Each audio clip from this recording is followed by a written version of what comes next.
오늘 우리에게 주신 하나님 말씀은 신약성경 요한복음 4장 20절에서 24절까지 말씀을 우리 함께 낭독하겠습니다.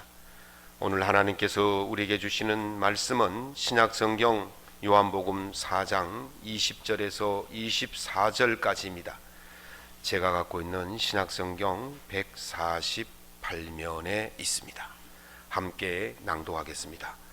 우리 조상들은 이 산에서 예배하였는데 당신들의 말은 예배할 곳이 예루살렘에 있다 하더이다. 예수께서 이르시되 여자여 내 말을 믿으라. 이 산에서도 말고 예루살렘에서도 말고 너희가 아버지께 예배할 때가 이르리라. 너희는 알지 못하는 것을 예배하고 우리는 아는 것을 예배하노니 이는 구원이 유대인에게서 남이라. 아버지께 참되게 예배하는 자들은 영과 진리로 예배할 때가 오나니 곧 이때라. 아버지께서는 자기에게 이렇게 예배하는 자들을 찾으시느니라. 하나님은 영이시니 예배하는 자가 영과 진리로 예배할지니라. 아멘. 오늘 본문의 말씀을 가지고 찐 신앙으로 살기, 찐이란 말은 진심이란 말입니다. 진심으로 신앙하기라는 제목으로 하나님의 말씀을 함께 나누고자 합니다. 신신혜라는 연예인이 있습니다. 이분은 가수도 하고 또 탤런트도 하고 또 이분도 신실한 기독교인입니다. 이분이 예전에 불렀던 노래 중에 세상은 요지경이라는 노래 들어보셨습니까? 세상은 요지경 속이다. 잘난 사람 잘난 대로 살고 못난 사람 못난 대로 산다. 내 말 좀 들어봐라. 여기도 작아 저기도 작아 작아가 판친다. 정신 차려라. 요지경에 빠진다. 그래서 세상을 요지경에 비유를 했습니다. 요지경이란 말은 아름다운 옥 요자에 연못 지자에 거울 경자를 씁니다. 아름다운 연못에 비치는 그 사물의 모습이 진짜가 아닌데 진짜처럼 보인다는 거죠. 헷갈린다는 거예요. 세상이 이렇게 진짜가 아닌데 가짜가 판을 치는데 진짜처럼 보이는 그런 세상을 요지경이다. 그렇게 이야기를 합니다. 요지경은요, 본래 그 중국의 곤륜산이라는 산에 요지라는 호수가 있어요. 그 호수 옆에 서왕모라는 그 천사가 살고 있는데 그 천사가 이 신선들을 자주 불러가지고 그 연못가에서 화려하고 현란한 환상적인 그런 잔치를 벌였다고 그래요. 그래서 이제 그 말에서 유래해서 요지경이다 그렇게 말합니다. 요지경은 두 가지 의미를 가지고 있습니다. 하나는 신기하고 희한하고 묘한 세상 일을 비유할 때 요지경이다 그렇게 말하고, 또 다른 하나는 알쏭달쏭하고 복잡화해서 가짜와 진짜를 구분할 수 없는 그런 모습을 요지경이다 그렇게 이야기를 하죠. 이제 문제는 진짜와 가짜를 구별할 수 없는 것이 바로 요지경이라는 것입니다. 어릴 때에 그 슈퍼맨이나 배트맨 같은 만화 영화를 자주 보았습니다. 그것을 보고 야, 빨간 망토 하나 걸치면 지붕에서 뛰어내려도 괜찮을 것 같았어요. 검은 마스크 하나 쓰면 이 담벼락에서 저 담벼락으로 뛰어넘어도 괜찮을 줄 알았습니다. 그래서 빨간 망토 하나 걸치고 지붕 옥상에 올라가서 뛰어내립니다. 어떻게 되었겠습니까? 병원으로 가야 되겠죠. 제 손에 지금 이렇게 깊은 이게 칼자국처럼 흉터가 나 있는데, 어릴 때 그 배트맨 만화를 보고는 그 양철 담벼락을 맨손으로 지나다가 쭉 미끄러지면서 확 찢어졌습니다. 피가 철철 났죠. 집에 울면서 가니까 소주 바르고 된장 바르고 그냥 그렇게 해서 살았습니다. 이 아이일 때는 이게 만화인지 현실인지 진짜인지 가짜인지 구별이 안 되는 그런 시대에 우리가 살아가죠. 그런데 문제는 성인이 되어서도 진짜인지 가짜인지 구별을 못하고 살아간다는 거예요. 우리가 현재 실제로 존재하는 이 상태를 현실이라고 말합니다. 여러분들의 손으로 만져지고 눈으로 볼 수 있고 귀로 들을 수 있는, 접촉해도 다 느껴지는 그런 것을 현실이라고 말합니다. 지금 여러분들이 예배 드리고 있는데 이 자리가 가상입니까? 꿈속입니까? 현실입니까? 왜 현실로 느껴집니까? 옆 사람 한번 만져보세요. 접촉 한번 해보세요. 만져지면 현실이에요. 이게 현실이에요. 그런데 문제는 뭐냐면 우리가 살고 있는 이 시대가 현실이라는 시대에 살고 있지만 이 현실이 직접 느껴지는 실제 현실뿐만 아니라는 것이죠. 가상현실이라고 들어보셨습니까? VR이라고 그래가지고 가상으로 만든 그 현실이 있어요. VR 안경을 쓰면 이 속에서 막 진짜처럼 세상이 느껴져요. 이걸 가상현실이라고 그래요. 그 다음에 증강현실이라고 있어요. 우리 젊은이들은 알 거예요. 휴대폰에 보면 동물 하나 나타나죠. 그래서 내가 길을 가면 그 동물이 탁탁 나타나면 그거 탁탁 잡으면 돼요. 이걸 증강현실이라고 그래요. 가상에다가 현실에다가 가상을 덧입혀 놓은 것을 증강현실이라고 그러죠. 그 다음에 혼합현실이 있어요. 가상현실과 증강현실의 중간쯤을 혼합현실이라고 그래요. 그러니까 지금 우리가 살고 있는 시대가 실제 현실, 가상현실, 증강현실, 혼합현실, 이 네 가지 현실 속에서 우리가 살아가다 보니까 어느 것이 진짜인지 구별이 잘 안 되는 그런 삶을 살고 있다는 거죠. 현실인데 다 현실의 이름을 붙여요. 현실인데 현실이 아니라는 거죠. 진짜 것처럼 보이는데 진짜가 아니라는 것입니다. 현실과 가상이 구별되지 않는 이 요지경 세상 속에서 우리가 살고 있는 것입니다.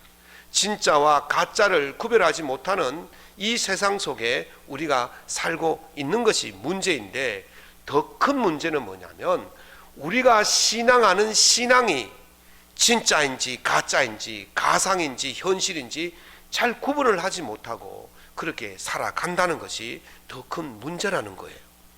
오늘 본문 말씀을 보면 예수님께서 사마리아 지방을 가시다가 정오쯤에 한 우물을 발견하시고는 그 옆에 앉아 쉬고 계셨어요. 그때 한 여인이 물동이를 이고 그 우물로 물을 기르러 와서 예수님과 대면하고 얘기를 나누는 장면이 나오죠.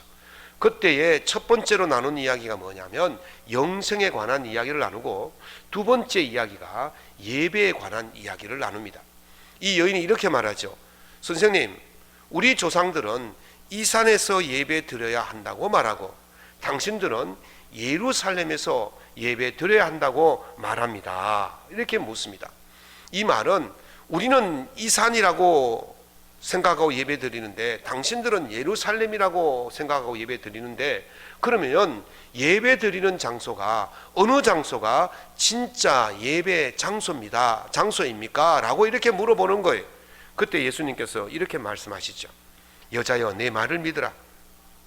이 산에서도 말고 예루살렘에서도 말고 아버지께 예배할 때가 이르리라. 그렇게 말했어요.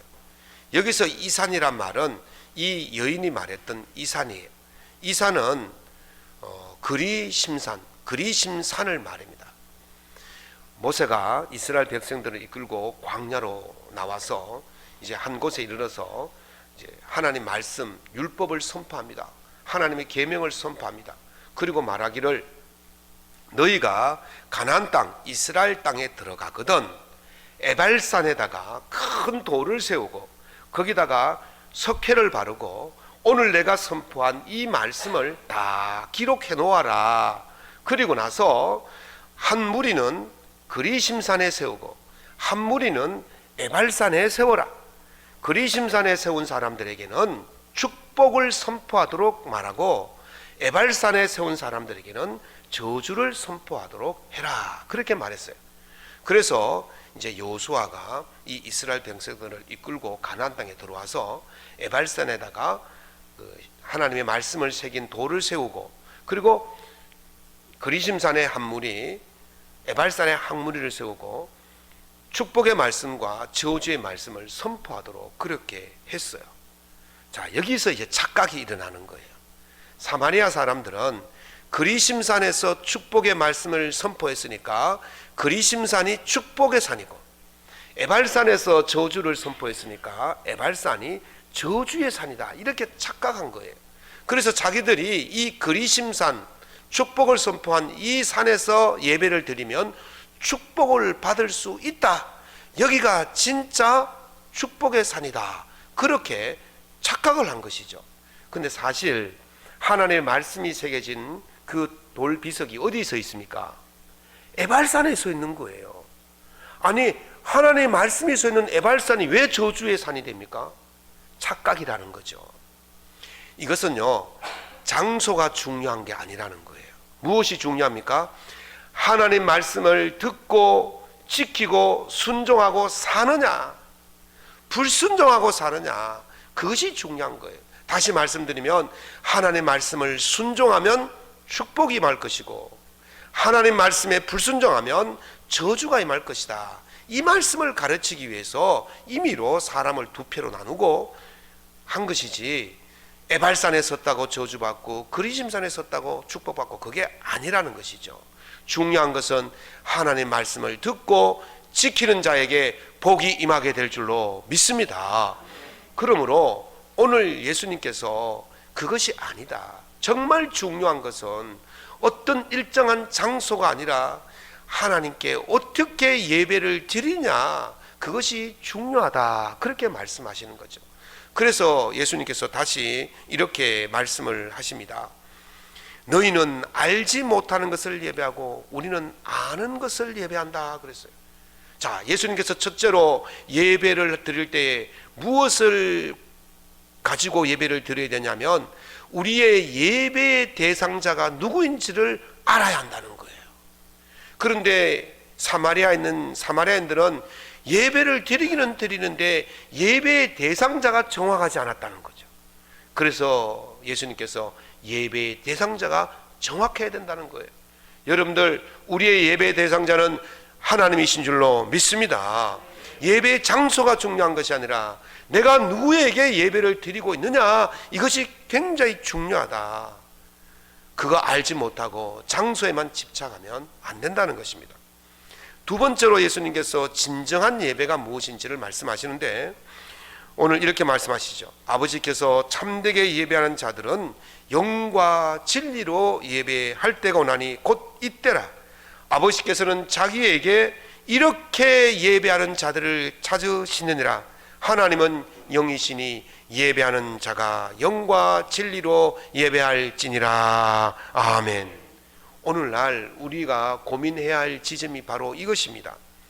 내가 드리는 예배가 영과 진리로 예배드리는 예배인지, 내가 드리는 예배가 진짜 예배인지 가짜 예배인지, 이걸 고민하면서 예배를 드려야 한다는 것입니다. 오늘 우리가 드리는 예배가 진짜 예배인지 가짜 예배인지를 언제 판결하겠습니까? 오늘 예배 드리는 여러분들, 오늘 예배 드리고 나면 내 드리는 예배가 진짜였다 가짜였다 판결할 수 있겠습니까?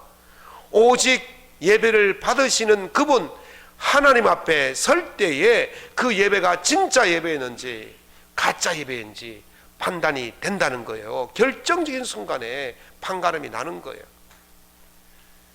명품 가방 판별법, 감별법이라는 유머 들어보셨습니까?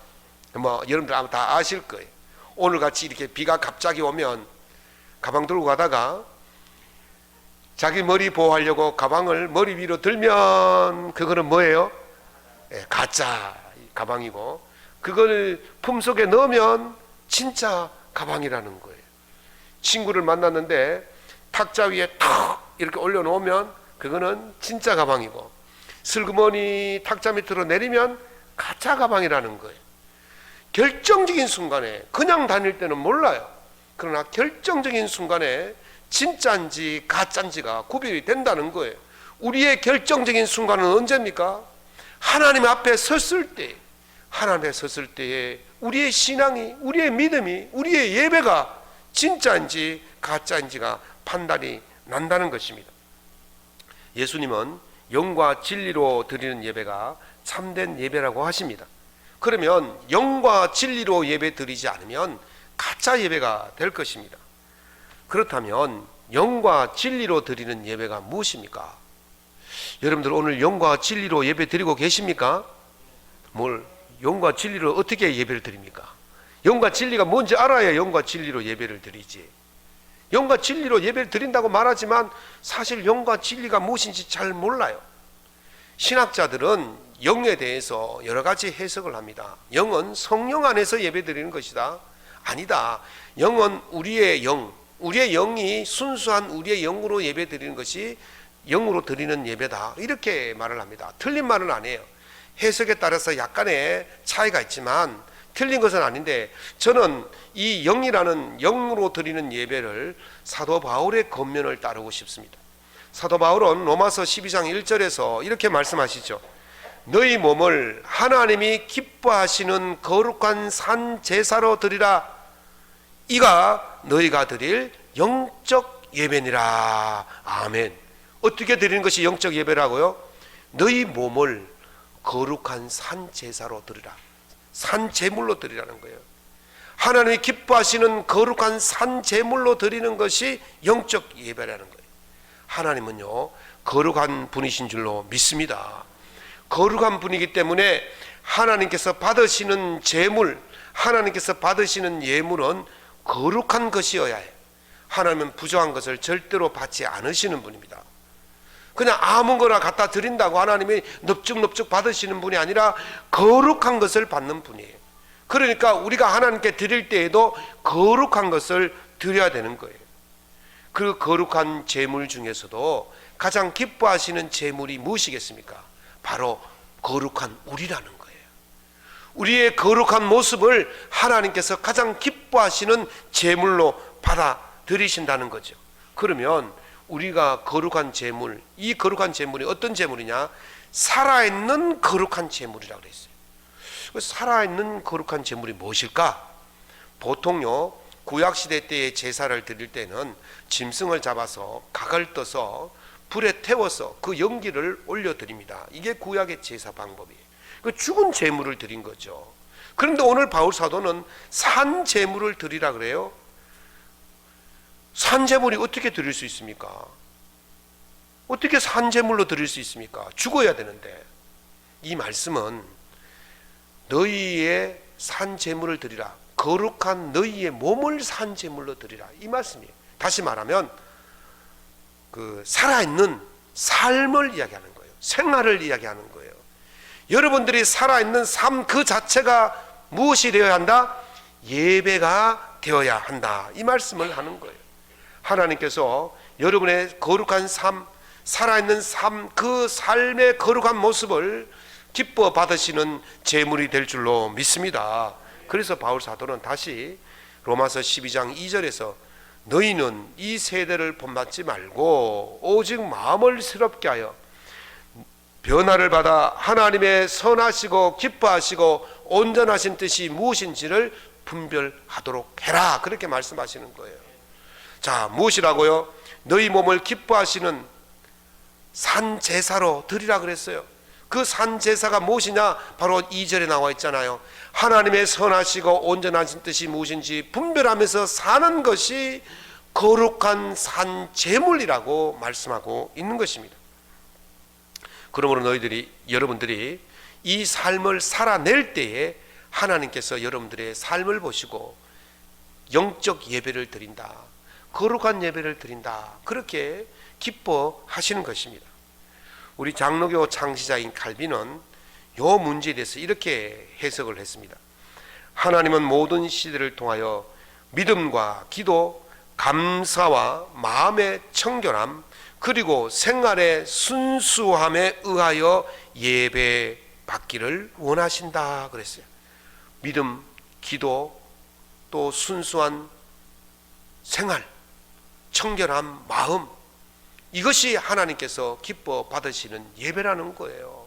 다시 말씀드리면 우리가 예배당에 나와서 믿음, 기도, 찬양도 중요하지만 우리 삶에서 마음의 청결함과 순수한 가지고 살아가는 것도 하나님께서 기뻐 받으시는 예배라는 것입니다. 사랑하는 성도 여러분, 우리가 어느 특정한 장소에서 특정한 행동을 해야만이 하나님이 기뻐하시는 예배가 아니라, 그 특정한 장소와 특정한 행동이 아니라 삶에서 살아가는 그 모습 그대로가 하나님께서 기뻐하시는 삶이 될 때에 하나님께서 그것을 예배로 받아 주신다는 것입니다. 저는 우리 모든 성도들이 우리 삶이 하나님이 기뻐하시는 거룩한 예배가 되었으면 좋겠습니다. 굳이 무엇을 덧대지 않아도 그 삶 자체에서 이미 하나님께서 기뻐하시는 모습이 드러나는 그 삶을 살 때에 하나님께서 우리 삶을 예배로 받아 주시는 것입니다. 명품이라는 말은요, 명은 이름 명자에, 품은 그 품질할 때 품자예요. 명은요, 내가 부르는 이름이 아니고, 내 이름을 내가 부르는 것이 아니고 여러분들이 제 이름을 부르는 거예요.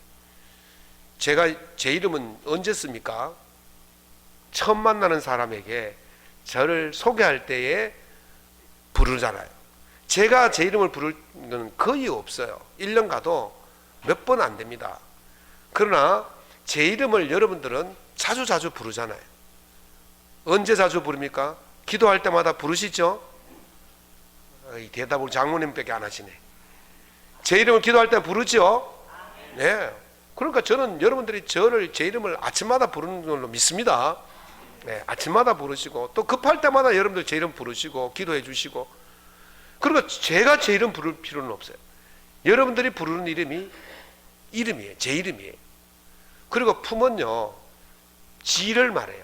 물건을 말할 때는 질이고 사람을 말할 때는 격이에요. 품격. 그러니까 이 질은 바탕이죠. 본래의 바탕이에요. 명품은요, 본래의 빛이 나는 거예요. 명품은 본래의 질이 좋은 거예요. 거기다가 뭘 덧붙이지 않아도 돼요. 포장하지 않아도 돼요. 본래의 반짝반짝 빛나고 이름이 있는 거잖아요. 그런데 그 명품에다가요, 잘 보이게 하려고 포장을 막 해요. 그러면 그 명품이 드러납니까? 명품이 가려져요. 그래서 명품은요, 명품 그 자체로서 빛이 나는 거예요. 우리가 무엇을 특정하게 하지 않아도 우리의 삶이 그냥 그 삶이 그대로 빛이 나야 되는 거예요. 이게 바로 명품 신앙이고 명품 인생인 줄로 믿습니다. 뭐 사람들에게 잘 보이려고 포장 막 거대하게 할 필요가 없는 거예요. 이미 사람들이 우리 모습 그 자체를 보고 명품이구나, 명품 신앙이구나, 그렇게 할 때에 우리가 진정한 명품 믿음 생활하는 줄로 믿습니다. 거기다가 붙이면 안 되는 거죠. 그 자체로 인정을 받아야 되는 거예요. 현대 사회를 그 멀티 페르소나라고 그럽니다. 멀티란 말은 다양한 이런 뜻이잖아요. 페르소나가 뭐예요? 가면이에요. 옛날에는요, 가면 한 3개, 4개 정도만 쓰고 다니면 됩니다. 어디서 쓰면 됩니까? 집에서 쓰고, 직장에서 쓰고, 교회에서 쓰고, 동네에서 쓰면 돼요. 막 서너 개만 있으면 돼요. 가면을 왜 씁니까? 내 본 모습을 숨기기 위해서 쓰는 거예요. 겉으로 그냥 뭐랄까 잘 보이기 위해서 쓰는 거예요. 그런데 요즘 시대는요, 가면 서너 개로 모자란다 그래요. 멀티에 멀티, 다양한 가면이 있어야 돼요. 여러분들이 속해 있는 기본적인 그 공동체뿐만 아니라 그 SNS라 그러죠. 인터넷 속에 들어가서 얼마나 많은 사람들과 관계를 맺고 살아갑니까? 예? 단톡방에도 뭐 교회 단톡방이 있고, 동창회 단톡방이 있고, 직장 단톡방이 있고, 또 뭡니까? 뭐 또 공동구매 단톡방이 있고, 뭐 단톡방만 해도 수십 수백 가지가 될 거예요. 그러니까 그때 다 사람들이 어떻게 합니까? 자기를 다 그냥 다 드러내고 이야기합니까? 얼마나 포장을 잘하는지 모릅니다. 이 사람이 남자인지 여자인지, 이 사람이 어른인지 아이인지, 이 사람이 선한 사람인지 악한 사람인지 구별이 안 되는 거예요. 그냥 그 안에 댓글만 보고 사람들이 그냥 아 그런 사람이구나 라는데 실제로 만나보면 아닌 거예요. 오늘 이렇게 대면을 해서 한 몇 시간만 이야기해보면 그 사람의 우리가 정체를 다 알 수 있잖아요. 그런데 비대면이니까 철저하게 감추고 살아가는 거예요. 이렇게 다양한 관계 속에서 우리가 다 자신을 숨기고 살아가는 그런 멀티 페르소나라 시대에 우리가 지금 살고 있다는 것이죠. 그러나 오늘 우리는 살 때에 신앙인은 그렇게 살면 안 된다는 거예요. 누구를 만나든지 어디에서 살든지 우리의 모습 그대로 내놓고 살아야 되는 것이죠. 가면을 벗어버린 그 삶이 사람들에게 인정을 받는 삶이 되어야 한다는 거예요. 가면을 쓰고 사는 삶이 인정이 아니라 가면을 벗고 살 때 그 사람을 인정해 줄 때 그 사람이 진짜 명품 신앙이고 찐 신앙이라는 것입니다. 오늘 주님께서 영과 진리로 예배 드리라, 이 말씀은 바로 그 말씀인 거예요. 너희들이 어디 가서 살든지 그 본 모습 그대로 살 때 사람들이 인정받으면 그 모습을 하나님께서 기뻐하신다라고 말씀하시는 거예요. 저는 오늘 여러분들과 제가 2023년도에 가져야 할 자세를 하나 권면합니다. 찐 신앙, 찐 삶으로 살아보자는 거예요. 찐이란 말은 진심이란 뜻이 있어요. 트로트 가수 중에 영탁이라는 가수 아시죠? 그 사람이 부른 노래가 찐이야라는 노래가 있어요. 찐이야, 완전 찐이야, 진짜가 나타났다, 지금 찐이야, 완전 찐이야. 여러분, 가짜는요 진짜가 나타나면 어떻게 됩니까? 음에 기주고 그러면서 꼬리를 감추고 다 사라지는 거예요. 오늘 여러분들이 어디를 가든지 무엇을 하든지 여러분들이 나타나면 진짜가 나타났다, 찐이 나타났다, 그런 소리를 듣기를 예수 이름으로 축원합니다. 여러분들이 누구를 만나든지 야, 너의 삶은 찐이구나, 그런 소리를 듣기를 예수님 이름으로 축원합니다. 이렇게 살아가는 것이 하나님께 영과 진리로 드리는 삶이고 그것을 하나님께서 기뻐 받아 주시는 것입니다. 어떻게 해야 찐 신앙으로 삽니까? 다시 로마서 12장 2절에 말씀하십니다. 너희는 이 세대를 본받지 말고 오직 마음을 새롭게 함으로 변화를 받아 하나님의 선하시고 기뻐하시고 온전한 뜻이 무엇인지를 분별하도록 하라. 아멘. 하나님의 선하시고 기뻐하시고 온전하신 뜻이 무엇인지를 분별해서 그 삶을 사는 것이 찐 삶이고 그 삶이 찐 신앙인 것입니다. 이렇게 살기 위해서 어떻게 살아야 되느냐? 디깅이라는 말이 있습니다. 디깅이라는 말은 채굴하다, 발굴하다, 파내다, 이런 말이 있어요. 왜 채굴합니까? 금을 캐기 위해서. 왜 채굴합니까? 보석을 캐기 위해서 채굴하죠. 조금 캐다가 포기하는 건 디깅이 아니에요. 원석이 나올 때까지, 보석이 나올 때까지 끝까지 파보는 것, 이게 디깅이에요.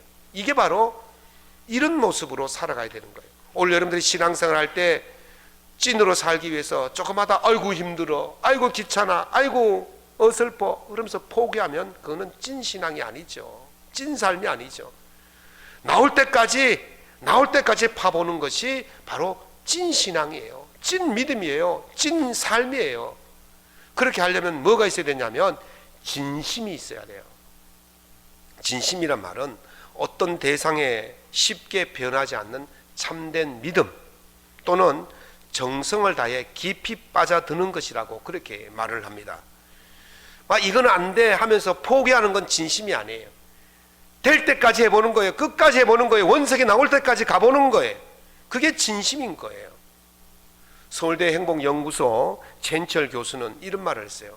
인간의 행복은 마음속에 관심 있는 대상이 존재하는 상태이고 그 대상을 향해서 스프링처럼 뛰어나갈 수 있는 준비가 되어 있을 때 행복한 상태다, 그렇게 말했어요.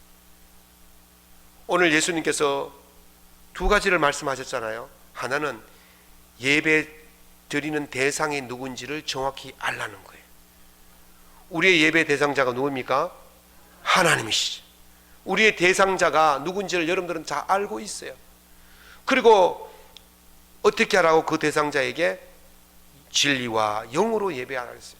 그 대상자를 향해서 진심을 향해 뛰쳐나갈 수 있을 때에 그 사람이 진짜 행복한 사람이라고 말하는 것입니다. 올 한 해 여러분의 관심은 오직 하나님이시기를 예수님 이름으로 축원합니다. 올 한 해 여러분들의 삶이 영과 진리로 예배드릴 수 있는, 하나님을 향하여 스프링처럼 튀어나갈 수 있는 그런 믿음으로 살아갈 수 있기를 예수님의 이름으로 축원합니다. 그때에 나만의 느끼는 원석을 발견할 수 있고, 그때에 나만의 행복을 발견할 수 있게 될 줄로 믿습니다. 그때에 누구도 빼앗을 수 없는 그런 멋진 인생을 살아가게 되는 것입니다. 바울 사도는 데살로니가 교인들에게 편지를 쓰면서 하나님께 깊은 감사를 드린다고 말하고 있습니다. 그 이유를 이렇게 말해요. 데살로니가 전서 1장 3절에 너희의 믿음의 역사와 사랑의 수고와 우리 주 예수 그리스도에 대한 소망의 인내를 가졌기 때문이다 라고 말합니다. 여러분들이 하나님에 대해서, 예수 그리스도에 대해서 믿음의 역사를 일으키고 그 복음을 가슴에 안고 세상 속에 나가서 사랑의 수고를 마다하지 않고 주님이 오시는 그날까지 소망을 가지고 인내하며 사는 그 모습을 바울은 귀하게 보고 그것을 진정한 믿음이라고 보았던 것입니다. 그렇게 사는 것을 주님께서 기뻐하실 줄로 믿습니다. 그래서 그들의 그 삶이 너희의 믿음이 온 각처에 퍼졌다 그렇게 말하고 있습니다. 감사를 드리지 않을 수 없는 이유가 바로 여기 있는 거예요. 우리의 믿음의 소문이 온 세상에 가득 차고 넘치도록 그렇게 살아가는 것이 진심으로 사는 것이고, 그것이 참된 영과 진리로 예배 드리는 삶인 것입니다. 사랑하는 성도 여러분, 올 한 해 여러분의 신앙이, 여러분의 믿음이, 여러분의 삶이 이렇게 찐 신앙이다, 찐 삶이다, 찐 믿음이라는 소문이 각처에 퍼져서 하나님께 영과 진리로 예배 드릴 수 있다는 그 인정을 받는 여러분의 삶이 되셔서 기쁨을 누리며 행복을 누리며 살아갈 수 있기를 예수님 이름으로 축원합니다.